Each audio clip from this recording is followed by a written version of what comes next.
আজকে আমি সাবুর হালুয়া কি করে বানাই আপনাদেরকে দেখাচ্ছি।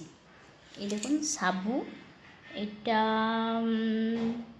100 গ্রাম সাবু, তার সঙ্গে চিনি বাদাম, আদা, সামান্য পাড়া জিরে লাগে, আর একটা কাঁচা লঙ্কা, টমেটো আর আলু সেদ্ধ করে পিস পিস করে কেটেছি।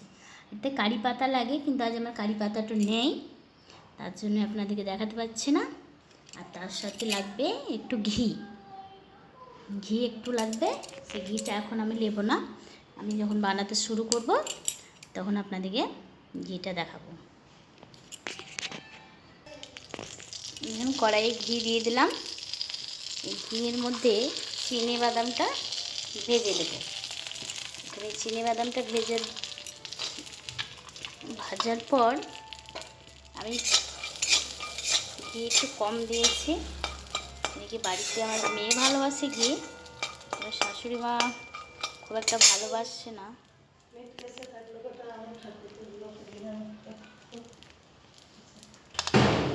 চিনি বাদামটা আমি ভেজে তুলে দিলাম, তার মধ্যে দিলাম কাঁচা লঙ্কা, আদা কুচানো, আদাটা দিচ্ছি, আদা দিয়ে দিলাম। আর আজ আমার শাশুড়ি মায়ের চতুর্থী করেছে, তো উনি ভাত খাবেন না, আর আমার মেয়েও ভালোবাসে, আর আমার মেয়ের জন্যই বেশি, আমার শাশুড়ি মাও ভালোবাসে, দুজনের জন্যই করা। আর ঘিটা দেখলেন, ওই ঘিটা আমি বাড়িতে নিজেই তৈরি করি।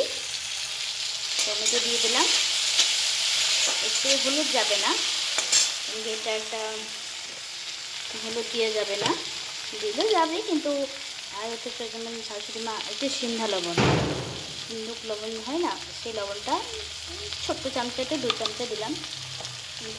100 গ্রাম তো সিন্ধা লবণটা দিয়ে একটু ভালো করে ভেজে দিচ্ছি। এখানে দুধ জাল দেওয়া হয়ে গেছে। এই দুধ জাল দিয়ে রেখেছিলাম, 700 গ্রাম দুধ দিয়ে জাল দিয়ে রেখেছি। আজকে কালকা 2 দিন করে রাখবো, এতে চিনি রস করা করব। আর রস করার পর আজ কালকে গুড়ের নাড়ু হয়ে গেছে, আজকে চিনিটা দেখছি অতটা ক্ষীরটা হচ্ছে, আর কিছুটা আছে কততে, এই দুটো মিলিয়ে আজকে চিনি নাড়ুটা করব। দেখুন টমেটোটা আমার সুন্দরভাবে গলে গেল, এই দেখতে পাচ্ছেন, এই গলে যাচ্ছে। এতে আমি সেদ্ধ করা আলু দিয়ে দিলাম। আমার মেয়ে খুবই ভালোবাসে মাঝে মাঝে। আর এতে যদি মটরশুঁটি যখন সেজন হয়, তখন এই মটরশুঁটিটা আমি দিয়ে দিই।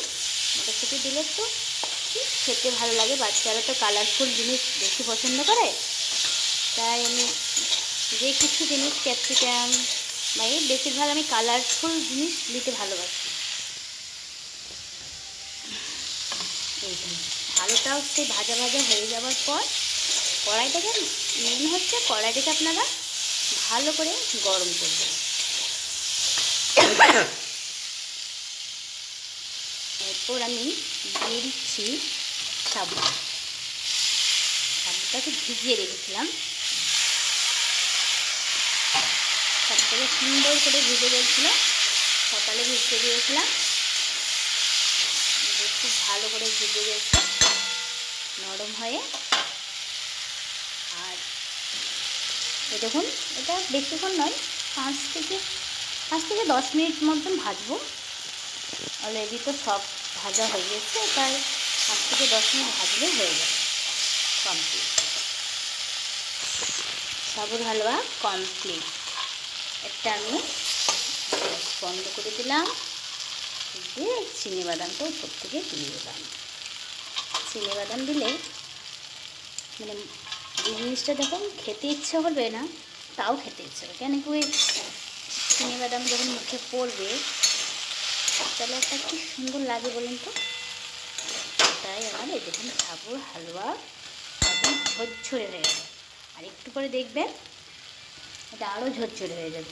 এদিকে আমার দুধটা মারা হয়ে গেছে, তাহলে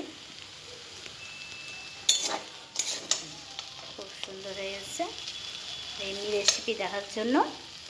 বেশিরভাগ আমি যেদিনকে বরফ করে সবাই সেদিনকে আমি রেসিপিগুলো বানাই। সেদিনকে আমাকে বরফ করার সময় যে যে যে খাবারগুলো তৈরি হয় না, আমার খুবই পছন্দ, আমি সবই বানাই। ঠিক আছে বন্ধুরা, আপনারা দেখতে থাকুন আজকের আমার সাবুর হালুয়া। টাটা।